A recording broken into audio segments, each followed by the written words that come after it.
তুফান মুভিতে সাকিব খানকে জিজ্ঞাসা করা হয়েছিল তুই কি চাস, উত্তরে সে বলেছিল পুরো দেশ। এক্স্যাক্টলি এই সিনটা কেজিএফ মুভিতেও ছিল।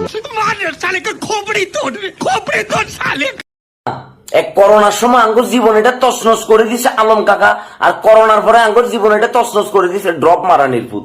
এই ড্রপ হুজুরের ড্রপের ঠেলায় সোশ্যাল মিডিয়ার ভিতরে কোনোভাবে থাকা যাইতেছে না। আইছে রে তুই যে বললি, তুই যে এমনি করে মাইক এটা লই সামনে এমনি করে তাকাই তাকাই কথা কস, তোর সামনে এখন কন আছে তোর সামনে ভাইয়া?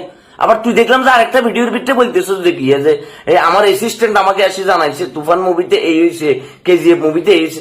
এ রে মন্দির ভূত, হে তুই বলে হুজুর, তুই বলে হুজুর সাজ্জ, তুই মুভি এখন দেখবে টাইম পাস কখন?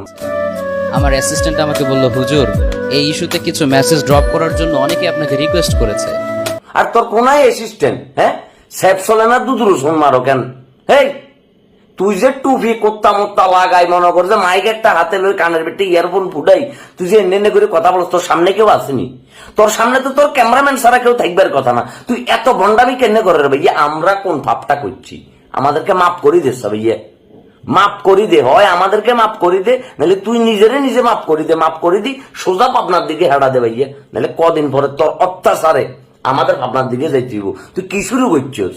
হ্যাঁ তোর লজ্জা করে না? মাথার পিছনে টুপি লাগাই, দাড়ি রাখি, সুন্নতি ব্যাস ধরি, তুই একটা ভণ্ডামি যে বাজারের ভিতরে সারা শুরু করছিস, তোর কি ন্যূনতম লজ্জা নাই? তুই নিজের রুমের ভিতরে ক্যামেরাম্যান ভাড়া করি, তারপরে সে পিছন দিয়ে পর্দা টাঙ্গাই, তুই এনে করে যে মানুষের বয়ান এগুন দেওয়ারে যে নোরা ভাতের মতো নাচ দন যাইতো না, তারপরে সে ক্যাটরিনা কাফের মতো নাচ দন যাইতো না, মেয়েরা ছেলে গান গাইতে পারবো, এত মোটিভেশন কোনায় পাস তুই? রে এ ড্রপ মারানির হুত, তোর দুঃখে কি আমরা কোনায় যাবো এখন? আমরা তো অশান্তিতে আঙ্গুর জীবন এটা আংরা আংরা আংরা হয়ে গেছে বই। সোশ্যাল মিডিয়াটা খুললে খেললে তোর ভিডিও, সোশ্যাল মিডিয়াটা খুললে আজ যেমন না হলে 100 জন আরে তোর ভিডিও গুলোর ভিতরে মেনশন দিচ্ছে।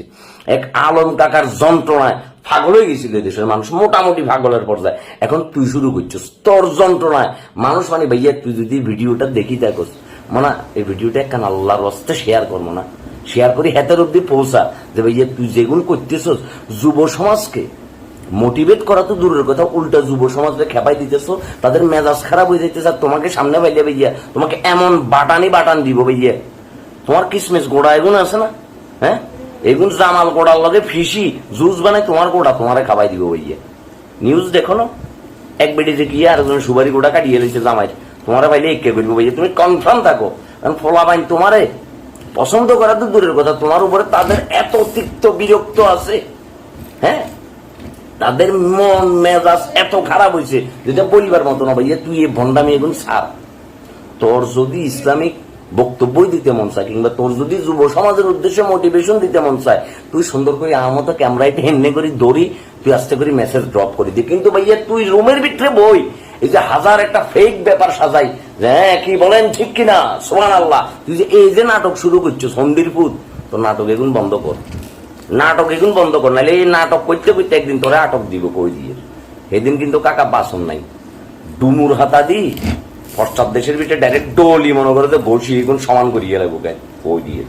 শতানের বাচ্চা অজাত কুজাত কোনানের ইসলামীটারে মস্কারি বানিয়ে লিছে হালার খালা। শেয়ার মারি এই হন্দির ভূতের কাছে ভিডিওটা ফাটাই দেবো না, ডাইরেক্ট বান্দির এক লাইন লেখো ড্রপ মারানির ভূতকে।